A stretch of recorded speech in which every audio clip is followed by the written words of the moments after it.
जगन्नाथपुरी में लक्ष्मी जी भ्रमण कर रही थी। जगन्नाथ भगवान की पत्नी लक्ष्मी, और पूरे पुरी क्षेत्र में भ्रमण करते करते उन्होंने देखा कि मैं किस पर कृपा करूं। तो सबसे पहले लक्ष्मी जी गई अर्चकों के पास, जो जगन्नाथ जी को उठाते, सुलाते, खिलाते, नहलाते, भोजन प्रसाद कराते। बोले ये अर्चक हैं, पहले अर्चकों को देखें, इनके यहां किसी परिवार में अगर हमको कृपा करनी हो तो लक्ष्मी जी सब अर्चकों के घर में गई। देखा महाराज सूर्य उदय हो गया, ये तो अभी सो ही रहे हैं, ना आचार विचार शुद्ध, ना खान पान की शुद्धि। लक्ष्मी जी ने देखा महाराज सबरे पुजारी, अर्चक, साधक लेट लेट तक सो रहे हैं, ना आचार विचार शुद्ध, ना खान पान की शुद्धि, ना वस्त्रादि धुले हुए, एक ही वस्त्र हैं, 5-5 दिन तक उन्हीं को पहनने हैं। लक्ष्मी जी बोली ये मेरे रहने लायक स्थान नहीं है, यहां नहीं आऊंगी मैं। और तभी लक्ष्मी जी ने आगे जाकर के देखा कि वह परिवार जिनको झाड़ू लगाने की सेवा थी, नाली आदि साफ करने की सेवा थी, जिनको मंदिर में प्रवेश तक नहीं करने दिया जाता, उनके घर में गोबर का चौका, सब ब्रह्म मुहूर्त में उठ गए हैं, तुलसी जी को जल दे रहे हैं, घर में बिल्कुल शुद्ध भोजन बन रहा है, आचार विचार की शुद्धि, हाथ स्वच्छ है, पैर बच, जन्म से उनकी जाति कहीं ऊंची नहीं है, लेकिन बाकी सब कुछ उनका स्वस्थ था, बिल्कुल शुद्ध था। लक्ष्मी जी की कृपा चाहते हैं ना, पवित्र रहना प्रारंभ कर दो। लक्ष्मी जी को पवित्रता बहुत प्रिय है। आपने आज जो वस्त्र पहने, कल अगर आपने पहन लिए, लक्ष्मी जी तुरंत चली जाएंगी। इतनी भी अपवित्रता लक्ष्मी जी को प्रिय नहीं है।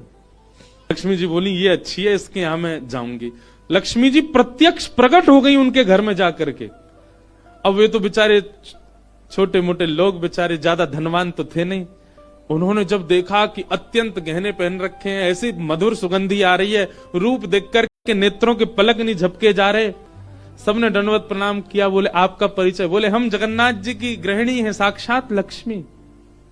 वे सब घर के लोग, अरे हमारे घर का तो जल भी आपके स्पर्श योग्य नहीं है, हम तो ऐसे लोग हैं, हम तो नीचे लोग हैं। ये लक्ष्मी जी बोली ये सब बात नहीं करो, हम लोग ठाकुर जी ये सब विचार नहीं करते। तुम्हारा आचरण देखो कितना शुद्ध, तुम्हारे व्यवहार कितना शुद्ध, तुम्हारी बुद्धि कितनी शुद्ध है। और सुनो, चौकी लगाओ, जो भी घर में बना है प्रत्यक्ष थाल में पधराओ, हम तुम्हारे यहां प्रसाद पा करके जाएंगे।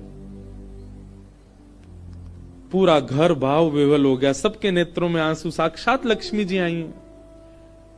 सबने पवाया। लक्ष्मी जी प्रेम से प्रसाद पा रही थी। तभी जगन्नाथ जी के बगल में ही विराजती हैं सुभद्रा जी, सुभद्रा जी के बगल में विराजते हैं श्री बलराम जी। बलराम जी भ्रमण कर रहे थे पुरी में। भ्रमण करते करते वो घर घरों में झांक के देख रहे थे क्या हो रहा है। जैसे ही उस घर में झांक के देखा तो श्री लक्ष्मी जी प्रसाद पा रहे हैं। बलराम जी बोले राम राम राम राम राम राम, ये झाड़ू पोंछा बर्तन करने वाले लोग, इनके यहां पर चले जाओ, इन पर कृपा करो। पर भैया इनके यहां तो भक्ष भी बनता होगा, मांस भी बनता होगा, और ये लक्ष्मी जी यहां बैठ करके प्रसाद पा रही, हमारी घर की बेटी, हमारी घर की बहू, बिल्कुल आचार विचार की शुद्धि नहीं रखी। नाक फूल गई,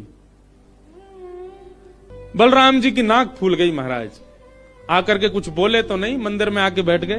तो लक्ष्मी जी प्रसाद बनाती हैं। जैसे ही भोग रखा गया जगन्नाथ जी के आगे, बलभद्र सुभद्रा जी तुरंत हाथ पांव धो के बैठ गए। बलराम जी अपने सिंहासन से ही नहीं उठे, नाक फुला के बैठे हैं। जगन्नाथ जी बोले भैया आ जाओ, भोग आए गए, हमें नहीं पाना, तुम लोग पाओ। क्यों, क्या हो गया? अब क्या बोले, अब तो सब आचार विचार सब खत्म हो चुका है। परमात्मा होते हुए भी हमारे यहां आचार विचार नहीं चल रहा है, तो फिर इंसान क्या आचार विचार का पालन करेगा? जगन्नाथ जी बोले भाई कोई बात पे बुरा मान गए जे, तो इनसे बात करें। जगन्नाथ जी गए, भैया कहा भयो, आप इतने उदास क्यों, इतने नाराज क्यों? सब बात बताई बलराम जी ने। बोले लक्ष्मी जी आज सुबह सुबह एक ऐसे के घर में गई और वहां जाके प्रसाद पा रही थी, बिल्कुल विचार नहीं किया, कहां शुद्धता कहां अपवित्रता।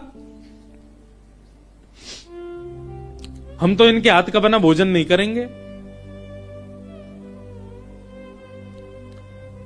अब जगन्नाथ जी बड़ी दुविधा में पड़ गए,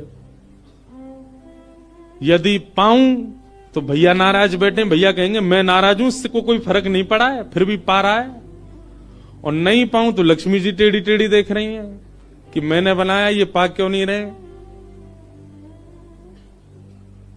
जगन्नाथ जी बोले लक्ष्मी जी को तो मना लिया जाएगा बाद में, पर ये नहीं माने ना, ये तो शेषनाग हैं, इनको ज्यादा ही क्रोध आ गया तो जोर से सिर हिला देंगे, प्रलय और हो जाएगा। जगन्नाथ जी ने लक्ष्मी जी से कहा देखो भैया नहीं पा रहे तो हम भी नहीं पाएंगे।